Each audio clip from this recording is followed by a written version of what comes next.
We're good? Recording? Okay, so this is the, this is the Public Safety Standing Committee, and it is May 2nd. It's a little after 8:30. We are going to get started here, and so if we could do a roll call, please. Canning, Woodhouse, Kirk, Cosgrove, Here. Frank, Here. Severson, Present. Fleming. Here. You have four for quorum, sir. Awesome, thank you. Verification of the open meeting laws compliance. We've meted all the. It has been posted correctly. Very nice, thank you. Approval of the minutes from April 4th, 2025 meeting. Looking for someone to motion to approve those minutes, please. Oh, we need to do the agenda for. Yeah, oh, I'm sorry, the agenda. Boy, I'm just trying to fly through this today. All right, so we have a 14-point agenda. I need someone to approve the agenda first. Thank you. Yeah, second to Julie. Thank you. All in favor, say aye. All right, now let's try the approval of the minutes from April 4th, 2025 meeting. Looking for someone to make that motion. All right. I'll second. Cosgrove and Fleming, thank you very much. Any other discussion? All in favor, say aye. All right, into public comment. Item number 6, public comment. Putting the floor up for public comment, either anybody in the room or online. One more time, public comment. Anybody for public comment? Hearing none, moving on to item number 7, reports, Sheriff Department activities. So for the month of April, we had $56,000, $56,259 in vouchers. We had 60 bookings for the month. Average number of inmates housed is 33, 3.72. 374 monthly complaints. We had 33 traffic citations issued, 1 warning, 39 civil process papers served. It's been a pretty good jump in that for the month. 18 transports on the month, and the average number on electronic monitoring is 8. For dispatch activity, we had 653 calls for service, 108 calls for EMS, 126 calls for the police department, and 23 calls for Richland Center Fire. Okay. Any questions on the report? The RCPD calls seem up. I just, not that it's a big deal, but things happen in the city between storms and everything else. I mean, it's just interesting that jump. So, all right. Any questions from the committee on this? Hearing none. Anything else on your activity, Sheriff?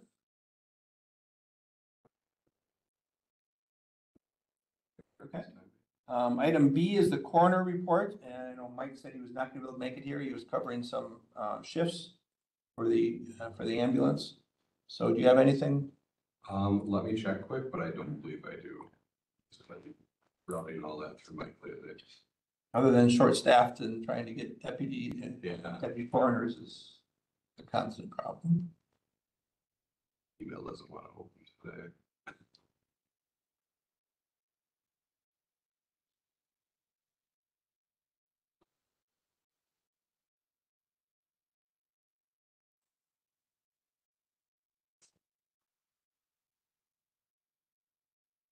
Nope, nothing from Nothing. Jim. All right, Jim on the corner. All right, we will then move on to the circuit court judge. She would be here. Okay. All right, that's fine, and she may be here yet, so we can always come back to that. Yes.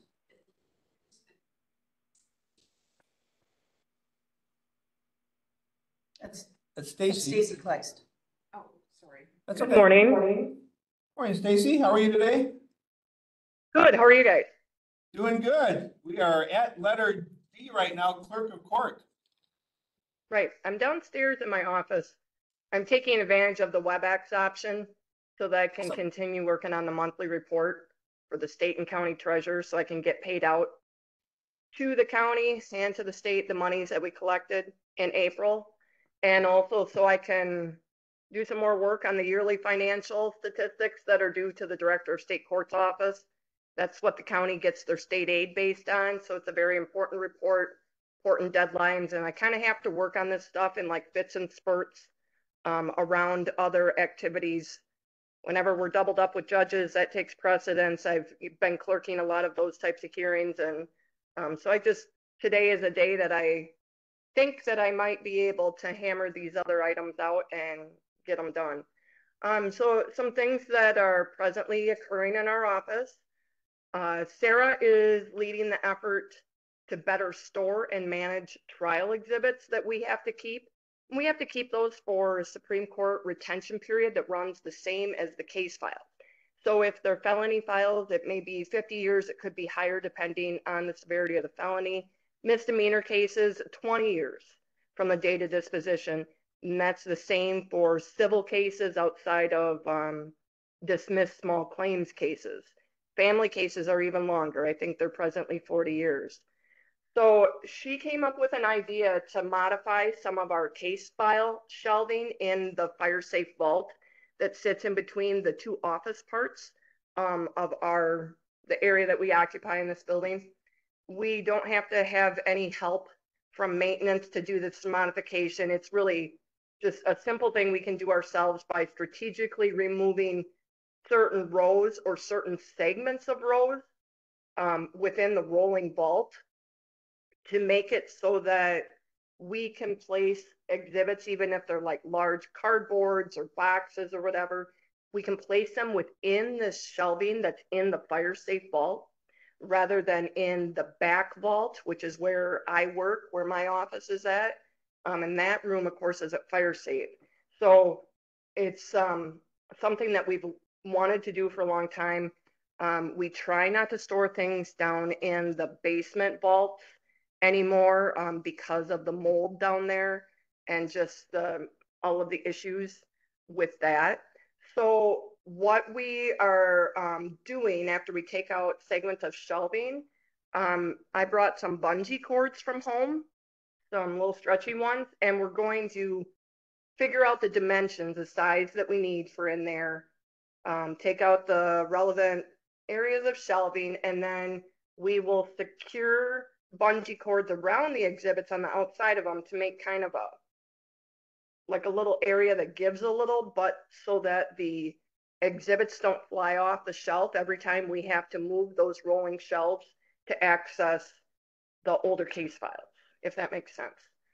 So it's like a no cost measure that we can do to address something that's very important down here. And when I say the older case files, I'm talking about the ones that are not yet converted to digital format. Everything in our office, all files have been electronic, all paper that comes in converted to digital format, and all attorneys having to file in digital format since 2014. But there's decades of case files that have to be retained still that are on our shelves. And so the conversion of those to electronic format is a per document in every case file thing. We do not want to we don't want to contract out. We don't want to farm out the digitizing of those records because ultimately I am statutorily responsible for maintaining court records and everything in them. And so we can ensure better quality by doing that ourselves. And we don't feel there's not exactly any pressure. It's not a project that goes in front of anything else that we do. It's something that we do as we have a chance. We chip away at it, and we've made great progress doing that. So we just continue doing that. Since DJ is downstairs in the actual office more than Sarah, because the case types that he clerked, civil and family, take up a little less of the court calendar than criminal forfeiture and traffic, the things that Sarah clerks, DJ is the one that leads the scanning effort. So he's kind of the primary scanning person. Sarah and I scan things as we're able to, or as certain files come up. Usually I'm only working on the scanning when it comes to very old cases that might come up for rare appeals and things like that. And like I said, I'm presently working on monthly and yearly financials and all of that stuff. I was glad for the chance to be able to meet with Administrator Clements last week. She came down to the office. I want to thank Trish for doing that. And I also want to thank her for more recently coming down this week and viewing some of the ceiling issues that we have in part of our front office. The ceiling is it's not like falling down, but it looks like paint chips or something of the ceiling is falling down. And of course, we're on the second floor. So right above us is the law library, where we know that there was water damage that came through the ceiling there. I don't know if this is just an effect of the water being soaked in the floor up there and then making an area that it damaged the paint or whatever, but it falls right on where Sarah sits. So it's like these chunks of white stuff that come down and fall on her. That combined with the pipes that Lost you there. Looks like you're muted.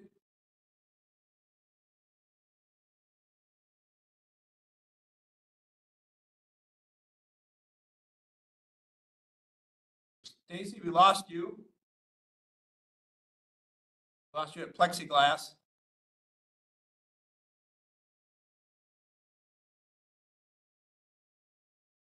Send her a chat.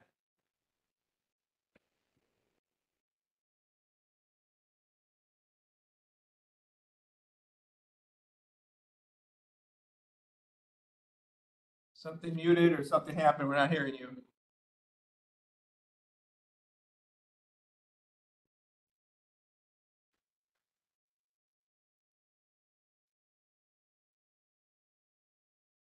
Just another moment. Come back that out.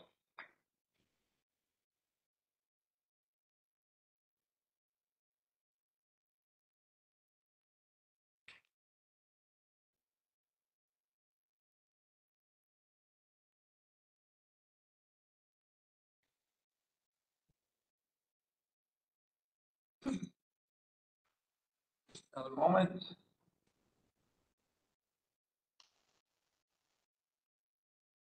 All right, well, we'll see if she comes back in a minute. Come back to that if we need to. And register and probate.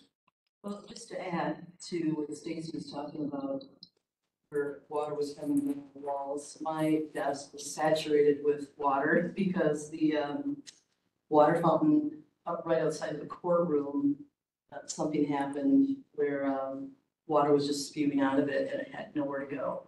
So I get a call on that. I needed a new computer, new printer, or a scanner, the whole works. So that was fun. Kind of put a damper on my day or two, but we got that fixed.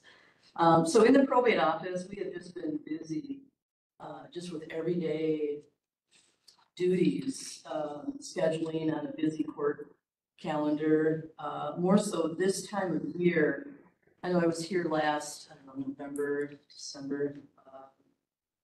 We do annual accounting every year, kind of like when you do your taxes. We have a deadline of April 15th. This is where all guardians have to submit their accounting for the wards that they are the guardian of. And so it's a very time-consuming time where, you know, these documents get sent in by the deadline. And of course, there's always people that are late, which is good because that way things can trickle in and I can keep up. But just going through with a fine-tooth comb on these reports, you know, to make sure that money being spent on the board is how it's supposed to be. So that's been busy in my life in the office of probate. But even sometimes trying to squeeze in a 10-minute wedding on our calendar is challenging, just because we have a lot going on with work. You know, right now there's going to be a trial coming up, and I'm thinking that's where the judge is kind of working with their time right now, is preparing for that trial. So that's really all I have. Probate office. If there's any questions? Okay, you got the computer. That's all taken care of, though. Yes. All right, good, good. I'm sure. What a headache. Maybe it was. All right, thank you. Anything else? Anything else? Oh, Stacy, you're back? Yes, I have no idea why the call dropped. Okay, we were just I maybe discussing was water damage also with the register and probate. And Oh, okay. So did you capture the information that I was giving about the water damage and the ceiling stuff in our office? yes, we did. We got all that. Okay, yeah. So basically you got it all. I just the last part you might not have heard is that so what we are doing to we always try to do what we can, of course. And so the only thing we can do is to move Sarah's desk forward so that she doesn't have things falling on her from overhead. We've moved the state-owned printer. All of our equipment's state-owned, so water damage, of course, is, has to be reported to them and whatever.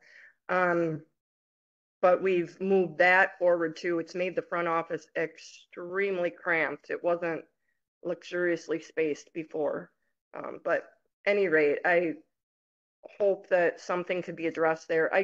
We think that just putting some sort of I don't know if it's insulation around those pipes. I don't know why in the fall of the year, and we don't know when it's going to happen. We just come in and one morning all of the stuff is covered with brown water on our desk. It's really not cool.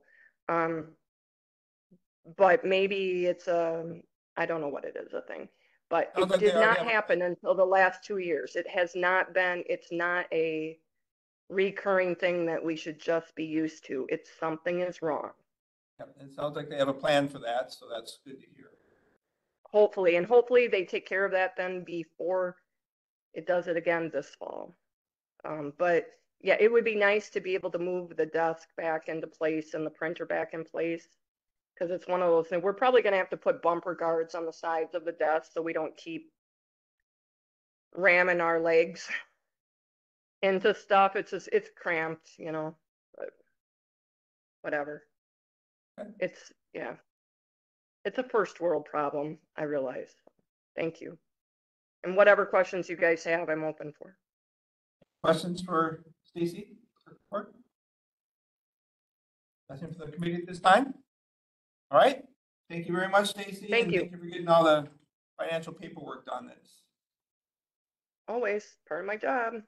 Right. I am going to keep listening to you guys, but if I get cut off, I'll just stay out probably. All right. Sounds good. Thank you. Thank you. District attorneys not here. Anything for you got? Okay. Emergency management. Mike said he was not going to be able to make it, so we can skip G also at this point. I don't think he's online. It's not. And then H, the PSAP NG 911 grants. Anything newer status on those? Is that Clay or MIS or who's? PSAP grants. PSAP of the NG 911 grants. So I don't have a ton to report on that. We did go live with total response on Wednesday. Nice. To explain that a little bit, we switched from the APCO emergency medical dispatching to total response, which is computer based. So for medical protocols and stuff like that for dispatching, they also have fire protocols, which I don't know that we're using yet, but we may look into using. And then they have some law enforcement protocols as well. But we went live with that on Wednesday. So I think there's some growing pains adjusting to the new system, but I haven't heard any bad reports on it yet. It sounds like we've had a few successful uses of it already. But I think we just need to, work with it now and get adjusted to having the old flip cards to now having everything on the computer screen that we can click through and get our protocols on. So I think it was a good change, but we're still getting adjusted to it. Okay. So just to be clear, that's for when people call in to the 911 dispatch. Yep. It's to help the dispatch. Yeah, it's for to help us gather information for EMS for when they arrive and to give those pre-arrival instructions. So if there's something we can coach them through treating on the phone, it gives us those prompts to help us do that. CPR instructions. Yeah, like CPR instructions would be one of the things that it would help us coach on the phone. And it is a requirement of the grant that your agency is EMD certified to receive grant funding from the state. Okay, it's was Jason on the line? Anything MIS wise on the? Yeah, I think I've actually got, maybe if John joined too, he's doing a lot more on putting some of the grant information, and I think there's 2 more meetings on it today. Just kind of making sure we've got all the pieces in place. I think that the next grant is going to be starting here soon, and I don't know, John, if you're on, if you want to Yep. speak to any of that. So the NG 911 grant for 2026, we're expecting the information to be out from the state towards the end of June. Then we'll have between 30 and 45 days to get that application done and into the state. We do have some ideas for stuff that we will do that we're reviewing. Devin's been working with me on this. I may need somebody else from the sheriff's department, possibly Clay or Aaron, to sit in on some of those meetings while she's out, as obviously this grant is highly dependent and relied upon for the sheriff's department to get some projects done. With her being possibly out during that grant writing period, it may be helpful to have one of them sit in just to make sure everything's taken care of from their side. We'll have somebody available for them. Okay, all right. So the grant guidelines, like you said June is hopefully the target. The last 911 subcommittee, we did specify the criteria and the priorities for that. So OEC does have those information ready to go. So hopefully we're going to see that. The question is funding. So we're kind of waiting for the final state budget to get done to know exactly what our funding levels are going to be for that grant. And John, I want to thank you for working on the GIS part of that. I've heard some very good things about you working on that and getting the GIS piece done and getting that grant moved forward. So thank you for that. Anything else? Radio tower project. Jason and I traveled to Vietnam yesterday. They have all the radio equipment stood up in their shop, connected and kind of in a working simulation. So we went there to kind of view them testing the equipment, trying to show how all the towers and how the voting all works together. So I think I was pretty interesting. I wasn't quite sure what I was going there to watch. But it was neat to see. So what they had is a computer set up at a desk. The computer essentially mirrored our dispatch center for how to control the towers. Console is what I'm looking for. And so we were able to see they had two racks for each tower site with all the tower equipment, all the radio equipment in it. We were able to see how everything worked together, how the voting for finding which tower had the best signal worked. And we were able to see it both in the racks on the units themselves and on the screen. And I don't know, I thought it was kind of neat. They simulated a broken microwave link, and we lost a link between towers, but the voting and everything still worked without the link. And so that was nice to see.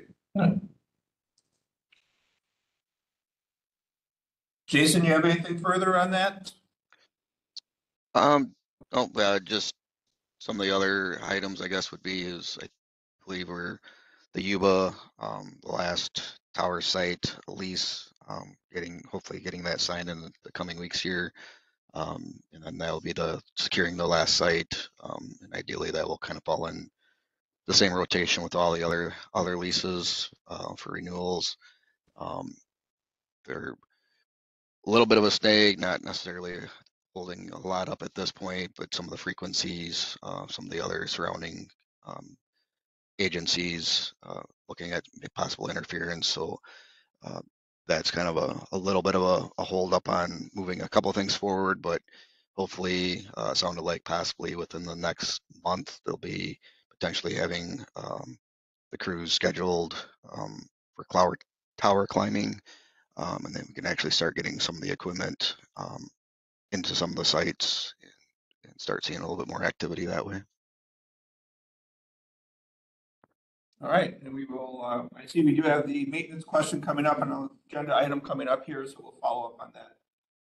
We get there, so thank you. Anything else? Tower project questions from the committee?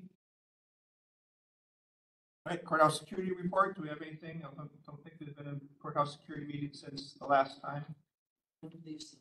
Okay, let's hit monthly approval of monthly invoices. Let's take care of that quick. Anything from the sheriff? Any questions about the invoices? Do we have any questions on the invoices? What's the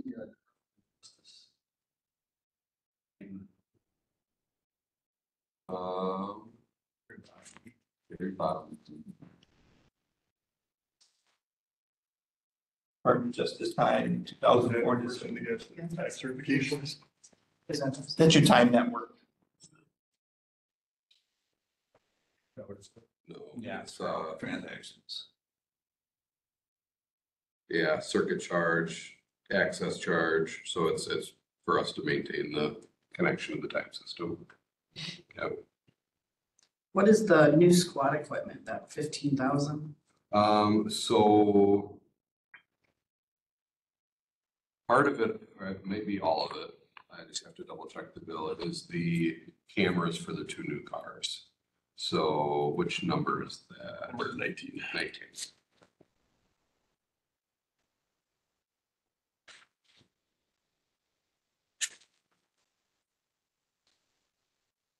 What's Fund 92? Is that Borrowed. borrowed? Yep. Yep. So, and if you'll remember, we didn't borrow anything new. We're using up some old borrowed funds that we had for that. So that is the 2 camera systems. Yes. Thank you. The only other question I have is, at the bottom where you kind of have the summary, the totals. You've got the dog contract monthly amount, but it's not listed above. Is it normally listed up there, or is No. that? No. It's just a kind of an ongoing thing, so you just Yeah. listed in the total. Okay. Yep.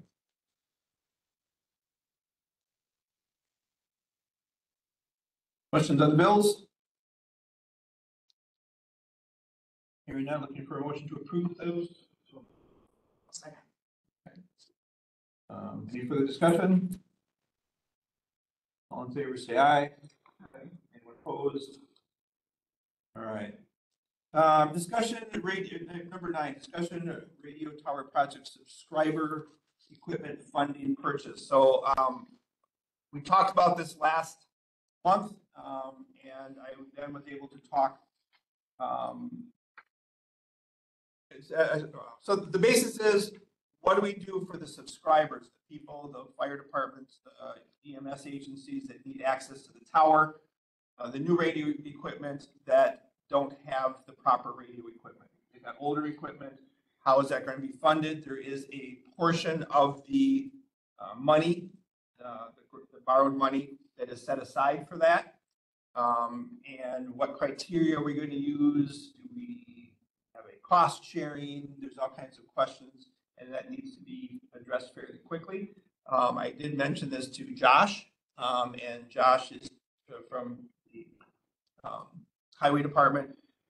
They are taking that under their wing with MIS to come up with a process that we can then look at. And that might be, a cost share percentage, or you turn a radio in for a radio.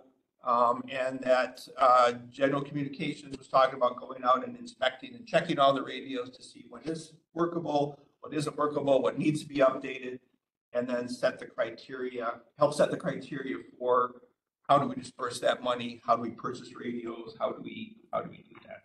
So this committee doesn't need to take any action, but because it's part of the radio tower project, which is also part of public safety, I wanted to bring that up. And if the committee has any ideas on how that should be done, discuss that, and then we'll bring those ideas to Josh and Yeah, if you don't mind. Please. So, the sheriff, Josh, Jason and I all met this week and talked about this. Okay. So the list of equipment that we have from the neighboring stations dates back to 2022. So we're going to talk with Mike Day on, I think it's Monday, we have a meeting set up with him to ask him to reach back out to all of them, find out what their needs are. We're also going to go over the budget on that day, look at how much do we actually have to provide, and then hopefully next month come back with a plan for you on how we can roll this out to the outside agencies. Okay. Does that make sense, I maybe? agree with the inspection. Half the radios that are gonna work, like that's half, we don't have to put the radios in, right? Right. I mean, it's rather than everybody just coming with an old radio and saying, we want a new one. Right. So I think that's a good part of the plan. Okay. All right. Other thoughts? I think it's an opportunity for us to help those agencies, but also opportunity for the agencies to be part of the larger network and share the resources, so.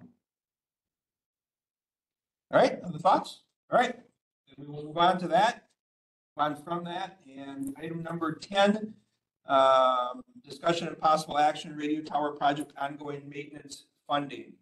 So we have the funds to put the equipment in, now we have to figure out how we're gonna pay for keeping it going. Where do we start? Yeah, and so that was also part of our discussion this week. Okay. And I think the thought is at least to start, do we use, if we have leftover borrowed funds from the project itself, do we roll that into an account or roll over line to prepare for maintenance, future maintenance of the system itself? Is there a question with that, though, that we have to have that money expended by a certain date? And if we roll it over, is that gonna be a problem? When I talked with Derek, he was gonna follow up for sure, but he thought it's a possibility that we could put it just into the general fund. It couldn't be in an interest-bearing account, but Oh. potentially just into the general fund, but he was gonna check on that for sure. Okay. He wasn't sure, but if we could, that would be our first thought. But we are looking at, like, just the leases next year is 44,000 Right. that we don't have built in. And then if you start looking at, do we need to add a person? Because who's going to maintain all this equipment? We can't get $8.1 million of equipment and not have anybody able to maintain that. So those were the starting discussions that we had is, do we need to hire a person? What are some of the other expenses? I think we came up with, outside of an employee, between 100 to 200,000 is what we may need to budget total. A year. A year. And that includes generator maintenance, that Yeah, includes. and that's, I mean, as we sat there, then the longer we sat there, the more things we came up with that are probably gonna have to have, eyes on them regularly. And, we're going from 3 sites to 9 sites and, like. Road maintenance. Yeah, road maintenance, plowing, propane, batteries. Switches, servers. So the compounds are gravel. And so I did talk to Josh about that, like, would it be, once a year, do we have somebody from highway go out with a sprayer and round up the gravel? So it's gravel, but at some point it's gonna start growing up with weeds. Do we do some maintenance like that every year to keep compounds clean and so they don't get overgrown and start getting rodents or whatever? Yeah. So we're kind of, I think, we're starting the planning process for that, but that I think is a component that hasn't been looked at real closely as of yet. So we're working on it. For green space, for leasing, anyone wants to lease space on it? And that's also been part of the discussion is, once now that these towers are going up, we'll start getting our equipment on. Do we want to look at a leasing agent to try and find other people who may want to lease space on our towers? And so we can maybe start generating some revenue. We have to bank on it until we have a good idea. So for Right, next year, yeah. we don't plan to bank on revenue from that, but Yeah. if we can see that there is for Yeah. future years.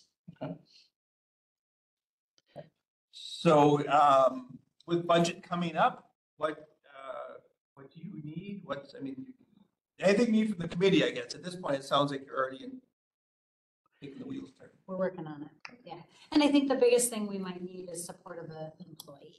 support of having an additional employee to help maintain this. You know, when we know like the first couple of years, the amount of time spent on the radio project might not be full-time, but there's plenty of other work through the MIS department that they may potentially be able, that they would, not potentially, that they would be able to do. But that might be one of the things is we may need to add a position. Okay. Maintenance contracts, discuss that, what the cost of that would be, is that figured in? We haven't yet. So there were some preliminary figures, and I would hate to quote anything in a meeting. Right. I'm just trying to think, make sure that's included in the. Yeah, there was some numbers, if I remember, way back early in the project that were shared. And so I have an idea, but I'm going on my break. Like I said, I mean, at this meeting, but it's quite a bit more than what we're paying for page. Oh, yeah. Remote monitoring, remote alarm systems, is any of that included in this? So Yes. Temperature controls and all that, so at least do that. And Jason probably can speak more to that stuff, because I some of that was over my head, but there is a site boss. So there, like I said, there's 2 racks for every tower site. There's a site boss for every tower site. And there's some other things that'll report back to us on the health of the system as I think in whatever intervals we want to hear back from them. But yeah. So we're in that discussion of $100,000 to $200,000 a year. What line item is that? Or whose budget? I mean, is that a public safety thing? Is that? That was one thing we didn't resolve through our discussion. Okay, I didn't know. Is that MIS? I mean, I don't know. It's kind of We have somewhat of a line started with the clerk's office, and I guess my thought is that we want to try to break it out some more so that we're able to come back with better detailed reports on where this funding is going to go, and whether, you know, I don't know that it truly belongs to any one department in a sense, but I mean an oversight of something, but you know, having those costs so that it's a rollover budget as things come up, you know, servers, that type of thing that are part of the radio equipment already. That clock is already ticking as it's just being staged. So, you know, 5-year life, batteries probably 3-year life. You know, just trying to get some of those numbers put down so that we can come back with a fairly accurate budget and hopefully have some cushion, you know, for other expenditures that come up. But then even beyond the radio project, some of this borrowed money was also used for like the door access controls and camera system that was just put in. Those all have workstations, servers, all that equipment. Again, you know, potentially 5-year life. So really getting a number that we can come back where we're able to replace that equipment on a very routine basis, not only just for security and functionality and all those type of things, but having that money and not having to try to come back each time and try to find where that money's going to come from. awesome. And Jason, thank you for having this brought up on the agenda and going to that discussion. So, any questions, anything further from the committee then? Comments, input? I guess we'll hear back as that discussion forward. All right, item number 11 then, discussion and possible action, approval of updates made to the sheriff's addendums. Please tell us what the addendums are. So the addendum is kind of how I describe it, maybe the unique tailoring of the county handbook to the specifics of the sheriff's office. So it kind of adapts it to the handbook to how we're doing things, incorporates pieces of the union contract for some of the non-union employees, stuff like that. And concerns about the changes from administrator or the sheriff, or? We've been kind of working together and talking about the changes that, I mean, we looked over a couple times. Trish looked over and she found more things that we didn't catch or didn't get reflected on our changes from one document to another document. So we're working together to try to get everything put in there that we all agree on. And I think we're in agreement so far with everything that we've seen. So is this something that needs approval by the committee, or? It needs approval by this committee and then full county board. And then full county board. Okay, so what were some of the changes that were made? I guess one of the big changes was, it was still referenced in this addendum about our hiring process through ordinance. 89.7. So that needed to be changed. That reflects the whole hiring process is now in here from, talking to Trish's office, letting them know that we're gonna, be opening up a process to where it's gonna be posted. The opening to be posted to accept the applications, where the applications are going to, and then exactly how is the hiring process gonna, go through as far as background checks, interviews, and then to the point of the sheriff making his decision on who he's gonna hire. So that was one of the big changes. Another big change was the hours. It still reflected the 8.5 hours shift times for the road deputies and jail staff, and essentially we switched everyone to 12-hour shifts. Those changes were made in here as well. Those were, I guess, some of the biggest changes. We added clarification, so the chief deputy, road patrol lieutenant, and jail dispatch lieutenant, it wasn't clearly laid out how they accumulate sick leave. And so through past practice, they were accumulating it at an 8.5 hours a month. And then we found that it was recently changed, so we had the handbook reflect past practice. Okay. We just didn't see it laid out anywhere, but we could see through past practice, that's how it was always done. Okay.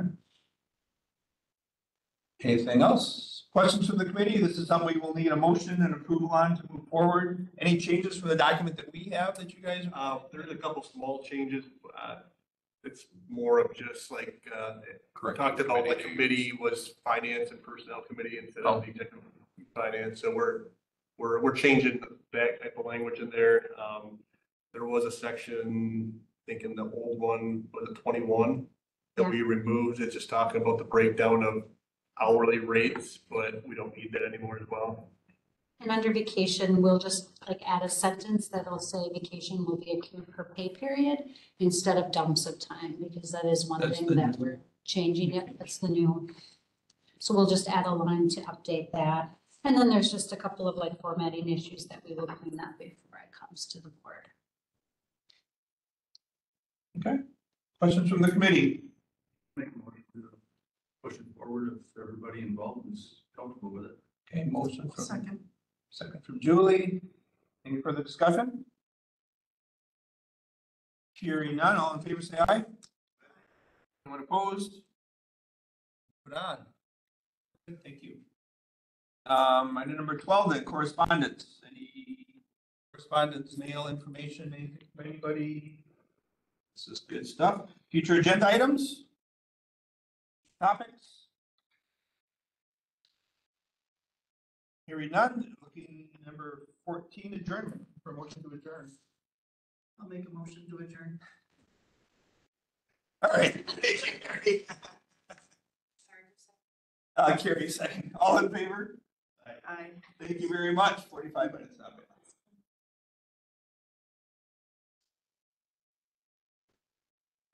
That's 30 years old.